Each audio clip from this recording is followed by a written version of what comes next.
Hi, moms and dads. How are you? Monica here with the best interest of the parent. And if you're joining me for the first time, I'll make my intro really quick. I'm an author. I'm a health coach. I'm a crusader of justice, and I have been going through the family court system for a number of years, going on 12 years now. And I've been fighting for equal access to my now 14-year-old son. He was 3 at the time that he was taken. And we're going to end my introduction right there because I have a gentleman waiting to be interviewed. So I don't want to take too long. But if you want to, I just brought in like 12 new people in the past couple of days. So if you want to like get to know me, go ahead and look at previous live streams, check out my podcast to familiarize yourself with this. Make sure you're in the right place. Okay.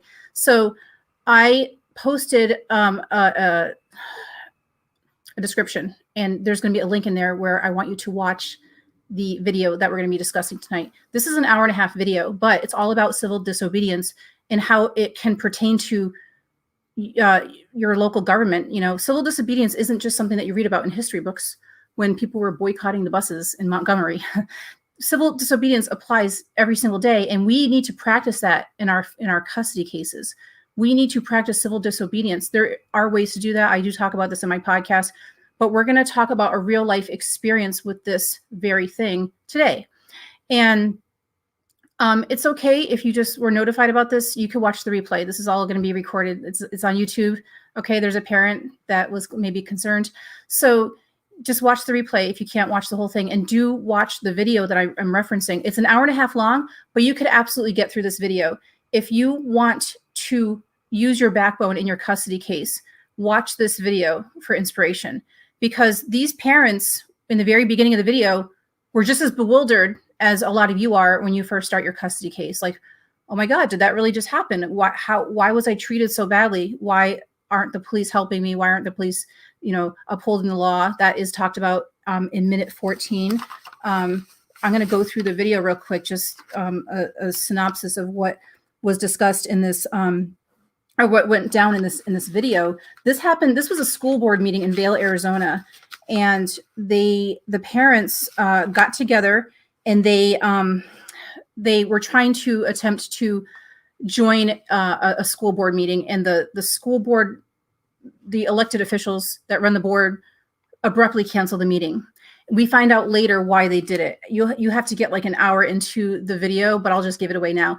The reason they canceled the meeting was because the school board did not like the content that was going to be discussed at the meeting. You'll find out right around the 50-minute mark what the parents wanted to talk about.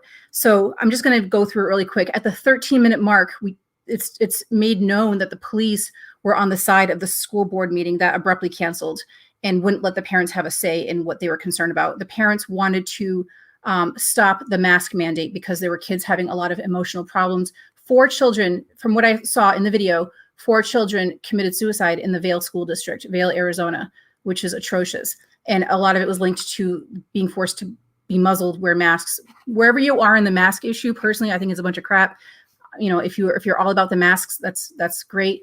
But it really should be a parental choice on whether or not to wear masks. And in the very least, up to the elected, up to the people to ask their local government, which is a school board, to implement a mask mandate or not implement a mask mandate. In this case, in Vail, Arizona, they wanted this to be an optional thing, which I think is perfectly reasonable. If you want your child to wear a mask, your child wears a mask. If you don't want your child to wear a mask, then your child does not have to wear it. That's what these parents were trying to approach their school board with, and the school board canceled the meeting before the parents could even come in. And I know I'm butchering this. You have to watch the video to really understand what unfolded. You absolutely have to watch this. And there's a few pieces. I'm actually going to save it for the interview because it's just so good. So I'm going to bring Steven in now. Steve is the dad that took the 90-minute video that I displayed here. He was one of the parents who was concerned about the mask rule and wanted to have this change. And he was one of the parents that helped turn this thing around. I'm not going to give it all away. We're going to bring him in. Okay. Let me invite him. Just give me 2 seconds. Okay. I need to get the link and all that fun stuff. All right. Let's do this.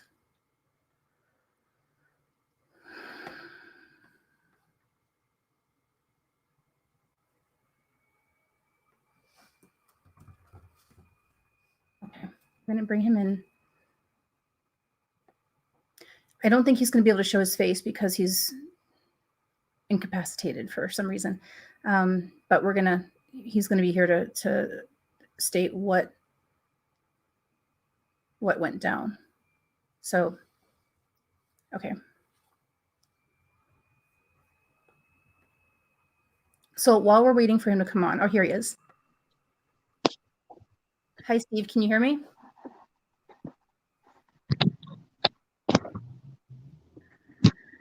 Just let us know when you're here.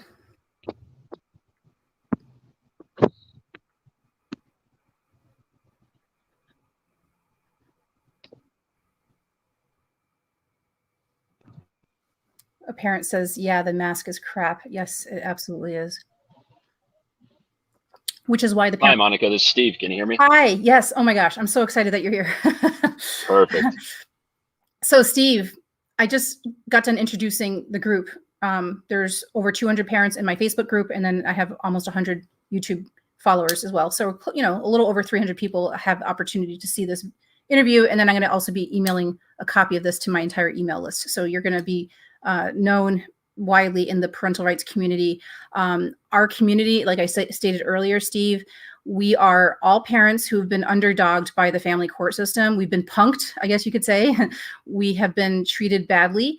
And the only parents that really are in these groups are the fit parents who simply want to be still involved with their children's lives, even after a divorce. So the premise in my group, the messaging I have is that just because you're no longer romantically hooked up with another person does not negate the fact that you still have rights to your children. And the reason your video resonated with me so much is because this community of parents are so afraid to stand up to local government and demand that certain laws be upheld. And if all parents did what, in my opinion, if every single parent did what you moms and dads did over in Vail, Arizona, I believe that the entire family court system could be overturned.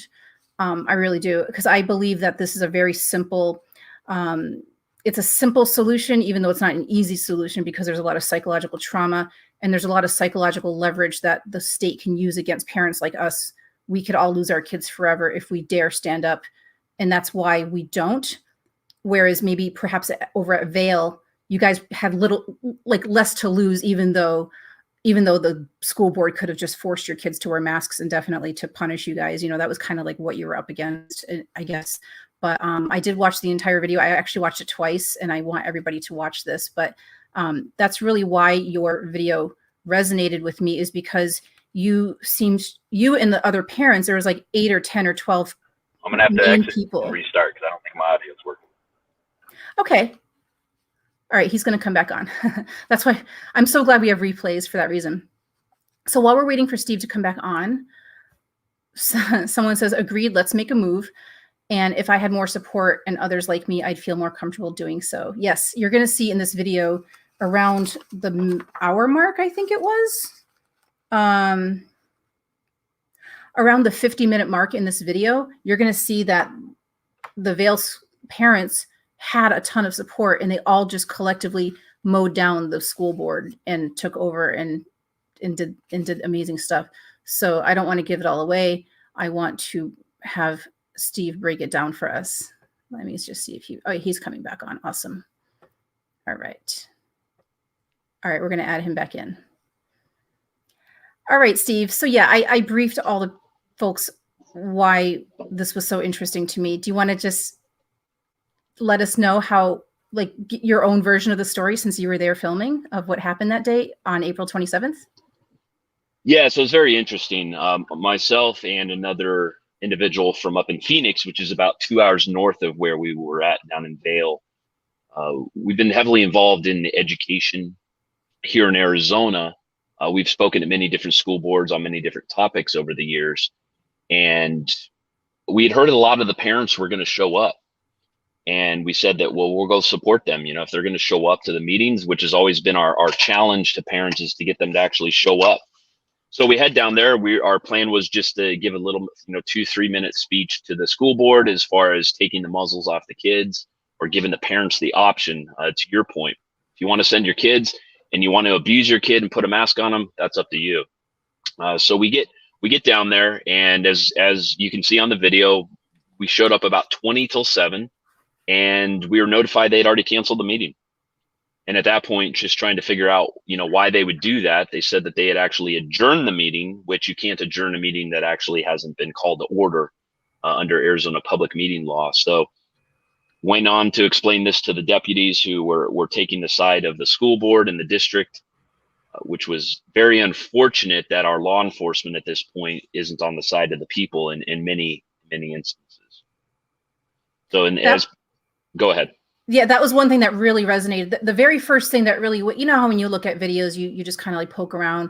The one thing that really sucked me in, it was right around the 12-minute mark where I found out that the police officers were actually taking the side of the board, and whatever happened to equal protection of the laws, why would the police officers choose which side to protect based on the content of, based on the position, the philosophical position that you're taking? That doesn't make any sense. So go ahead. Agreed. So yeah, I mean, as you watch the video, you can see how everything unfolded, and the fact that the parents were extremely frustrated that the school board just didn't want to hear what they had to say. Me, myself, I'm not in that district, of course, but at the same time, wherever there's tyranny, we have to speak up no matter what, no matter who's involved. And if you're a local or not, our tax dollars are going to fund these government indoctrination centers, as I call them. So we need to hold them accountable regardless. So as we proceed, I think one of the main things, as you said, is having people understand that they can speak up, that they can push back, that they don't have to be afraid of the elected and of law enforcement, because we do have the law on our side. Now, in the family court system, I have had a little bit of experience there, and it is unfortunate that many of the parents' rights are taken away. You do need to have the ability to obviously know your rights, know the law, and then be able to articulate that in as calm a manner as possible. I know you mentioned that it seemed like I was calm in how I was handling it. I can tell you on the inside, I didn't feel calm. So that's one thing to tell people is, you're going to be upset. You're going to be frustrated, but you just have to try to present your case in as calm a manner as possible so that you don't give them an excuse to simply turn you away or potentially even detain you and arrest you. Yeah. And one thing that I found so fascinating was that in the very beginning, the parents were pretty much like the common people who you could kind of sense that they were confused and like bewildered by what was happening. But then over time, I saw that people were starting to read up the statutes. There was one mom with the blonde hair that was reading up the statutes. And then by the 50-minute mark, you guys seemed to have it all together. And you said something so powerful at the 35-minute mark. You said, when people do what they're told, you have problems. And within 15 minutes, you guys were electing new board members.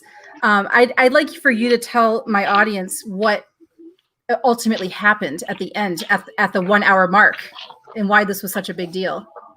Yeah. So to your point, what I was referencing there, as far as when people just do what they're told, we've had problems. I mean, you can see throughout history. I've explained this to people. The Nazis in Nazi Germany, the officers, the number one answer that they gave during the Nuremberg trials as to why they did what they did was, we were just following orders. I was just doing what I was told. And there's even a lot of the Holocaust survivors, a few that are left. There's not a lot left, but a few that are left, they're saying what they are seeing take place in America right now is actually in many ways worse than what was happening in pre-Nazi Germany. So the tyranny that we're dealing with in this country at all levels, it seems, is pretty bad. They've stripped our rights.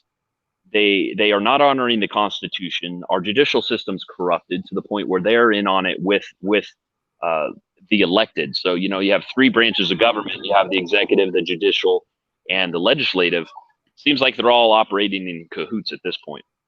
The fact that the police are part of the executive branch, and then your school board is the legislative branch, they're in cahoots. Yes. And then, judicial, that wasn't there, but yeah. Exactly. So what took place, and I apologize, I don't have a lot of time today. I am going to an event here in about 10 minutes that I've got to speak at as well, but I'll kind of run you through what happened. Under Robert's Rules of Order, which is parliamentary process, The school board had decided to just not meet, and we were being told actually by the sheriff deputy at that point that they had resigned and gone home. He said, okay. I had a couple of my team that got me on the phone and said, hey, call a quorum, call a meeting to order. You've got a quorum with the parents, call a meeting to order and elect a new school board. So that's what we did.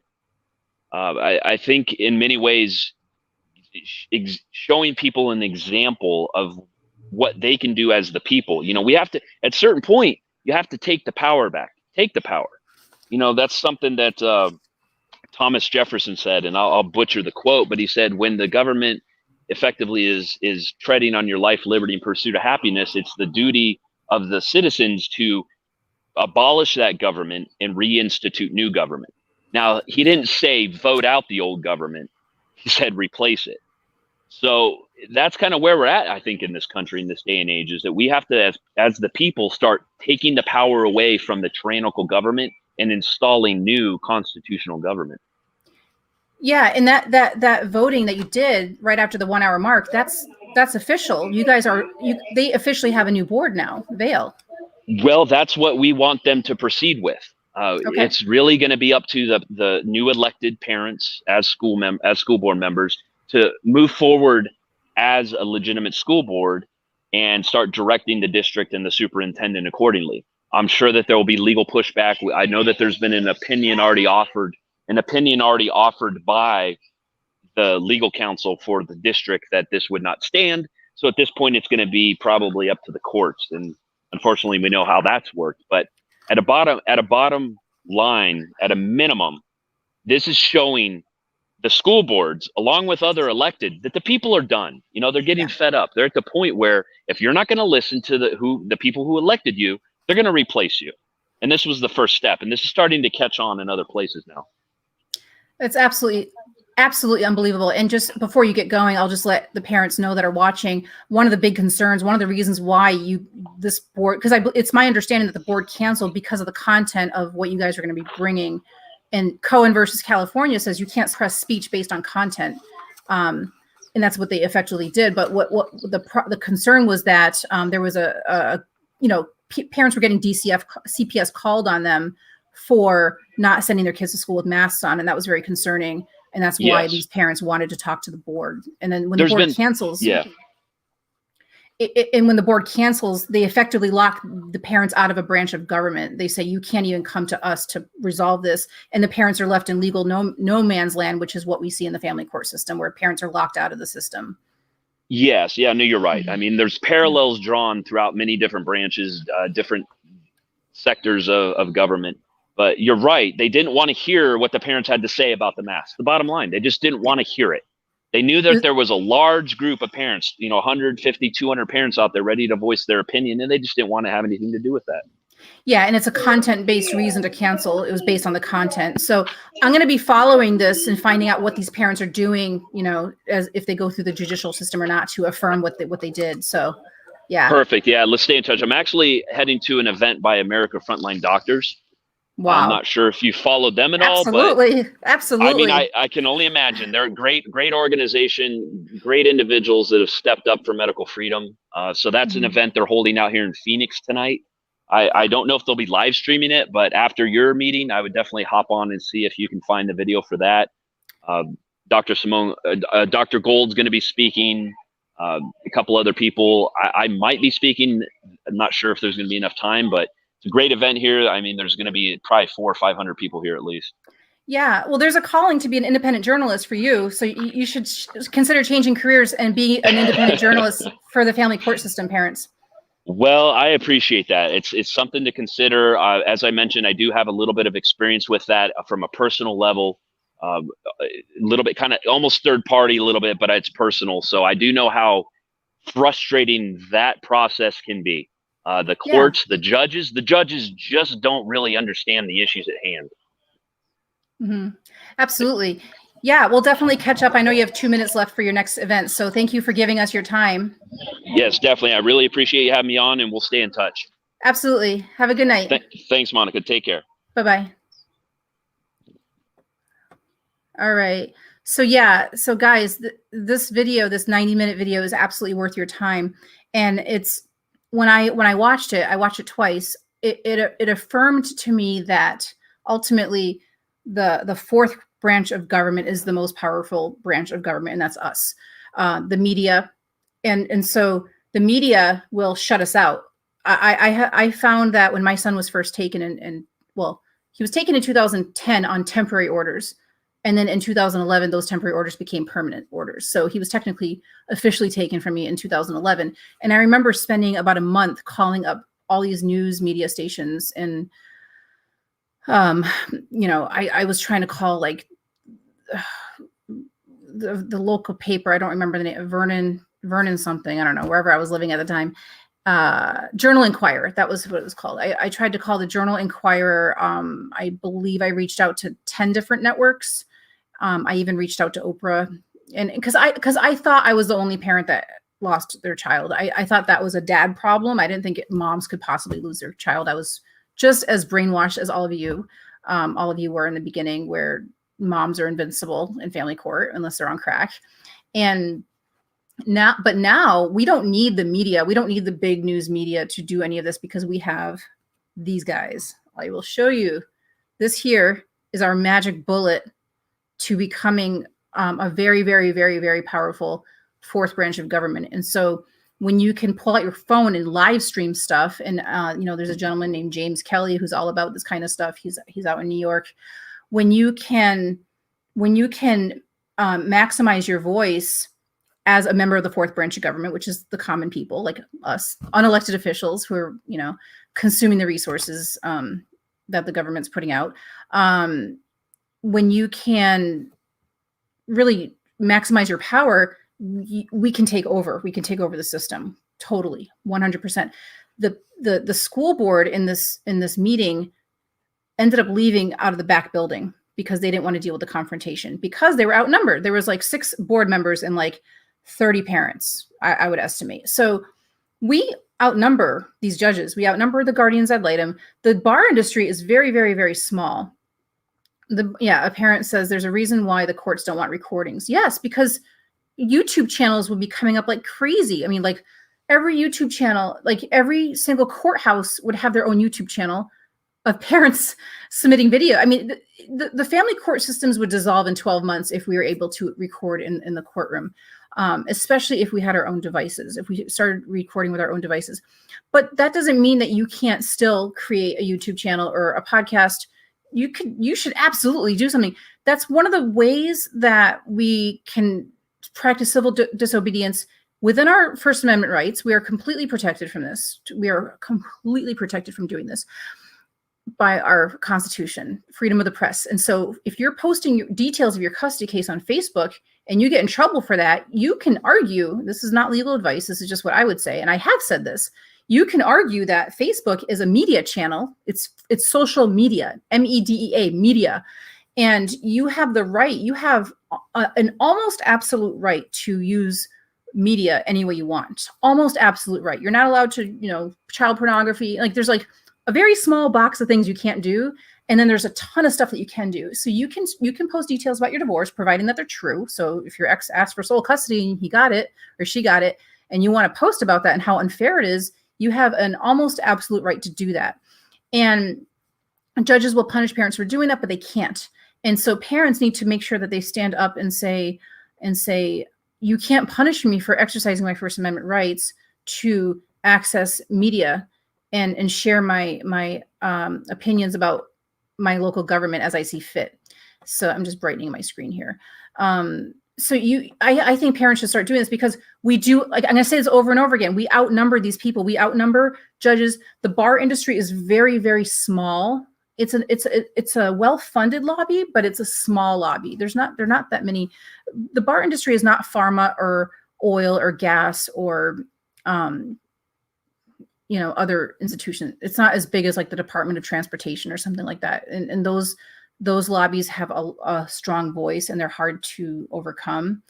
I mean, we just got done fighting against pharma a couple weeks ago in Connecticut, and the parents lost. The thousands of parents who are fighting against the vaccine mandate bill, we lost because pharma is so well funded. But the bar industry is not as powerful as you think. It's a very small sector of of the public. And I believe Texas just lost their shared parenting bill a couple days ago. I have to double check. I'm so awful. If anyone knows what happened with Texas, can you put it in the comments? I think it was Bill 803. I think that bill never passed out of committee. So I think that didn't happen.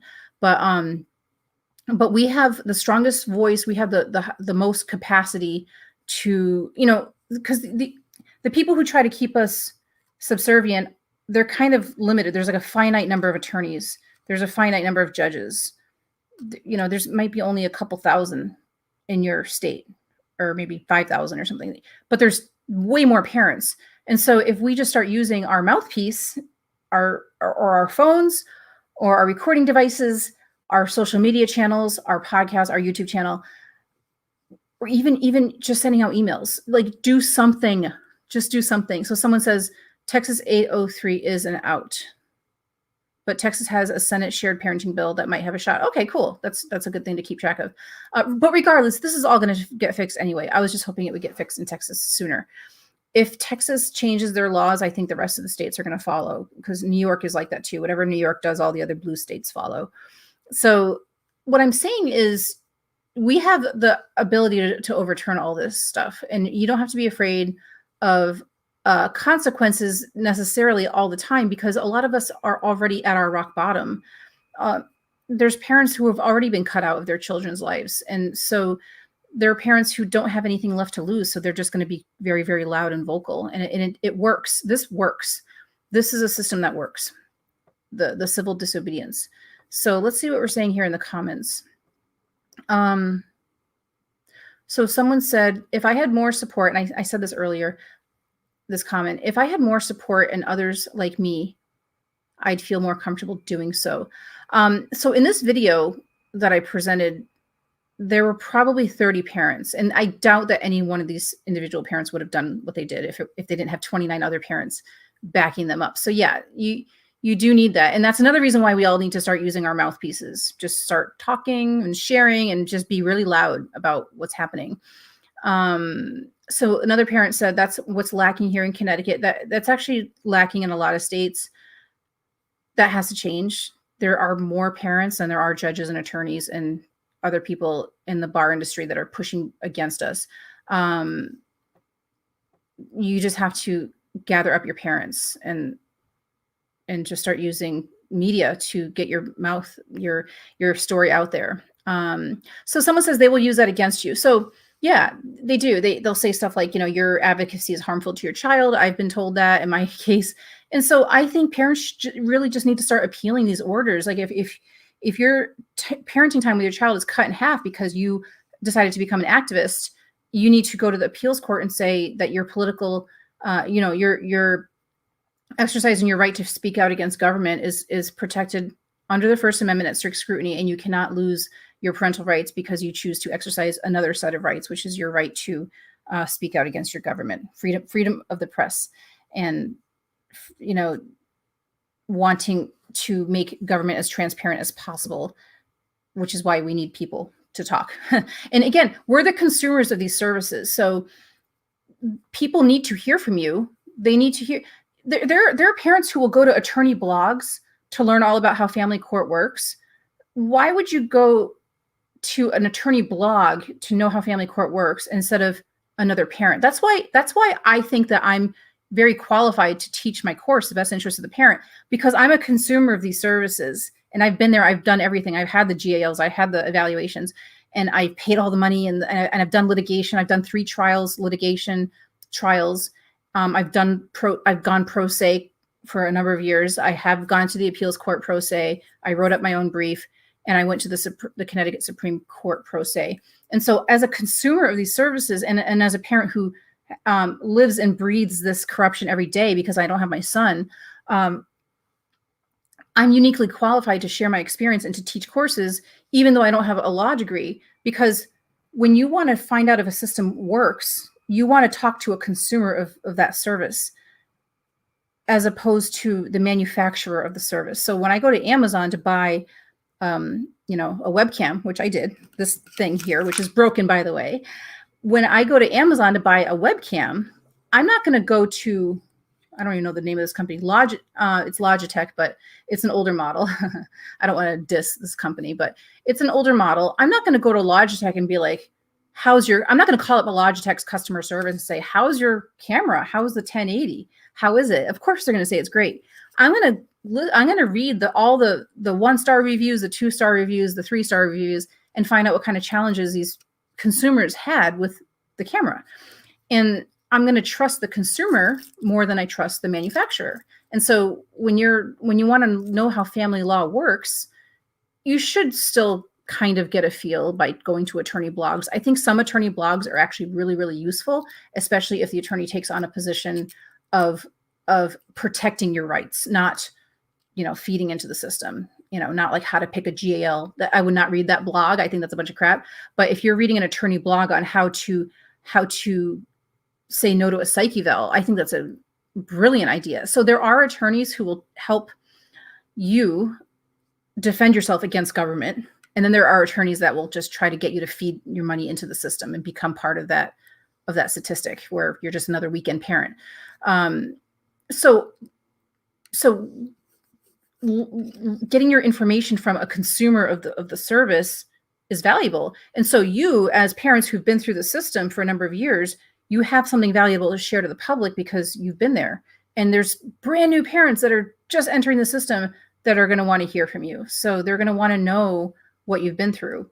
And there's great ways to share your experience other than just complaining on Facebook. You can create a channel like this. You could create a Facebook group. You could, create an email list and you could write blogs. You could write a book. I have a book. I don't have it with me. It's in my bag over there, but I wrote a book. It's on Amazon. If you want a free copy, just send me an instant message and ask for a free copy. If you're on YouTube and you're watching this and you want a free copy of my book, send me an email, monica@momsunshackled.com, and ask me how to get a free book, and I'll tell you. And we're going to end there. Let's just see what we have for comments. So someone says the Facebook claimed the takeover didn't happen. Oh, interesting. So Facebook claimed the takeover didn't happen. What do you mean by that? What parent, the parent that said that, what do you mean by that? I'm interested in what Facebook said. What else do we have for comments? Check out that YouTube channel. I legally can. That worked out for Trump. Facebook kicked off. Twitter kicked off. Does that mean who did Facebook and Twitter kick off? Did they kick off Steven's video? I'd be interested in knowing what you mean. Texas has a Senate shared parenting bill. We talked about that. Missouri is one to watch right now. Yes. Someone says Monica got screwed badly. They flagged my post as inaccurate. Oh my gosh, that is crazy. Isn't that just crazy how Facebook is in cahoots with these freaking cronies? So I appreciate you guys coming on tonight. This was an exciting episode. I think you guys should watch that 90-minute video. I can't stress this enough. I think I covered all the important points in the video, but you just want to watch it unfold yourself. It's brilliant. One thing that Steve said in the video at the 21-minute mark, someone said, I'm gonna go talk to the police. Oh, no. They said, I want to go talk to the school board and I'll put on my mask if that's what is going to make them listen to me. Someone said that, like they alluded that they were going to put on their mask and maybe that would appeal to the school board and make the school board be nice to them and want to listen to them. And Steve, the guy holding the video, the guy who was on the interview, said, don't put your mask on so that they'll listen. Don't do that. So how relevant is that advice to your custody case? When I can't tell you how many people have given me advice. They have said to me, just go on supervised visitation for 6 months just to make the judge think that you're agreeable and cooperative and that you care about your child. Just do co-parenting therapy for 3 months just to show the judge that you're trying. You want to show the GAL that you're trying. You want to show these people that you care and that you'll do anything to see your child. And the advice you're getting, you might be getting this advice from family, friends, even your attorney is giving you this advice. They're saying, give up your rights now so that you can get more later.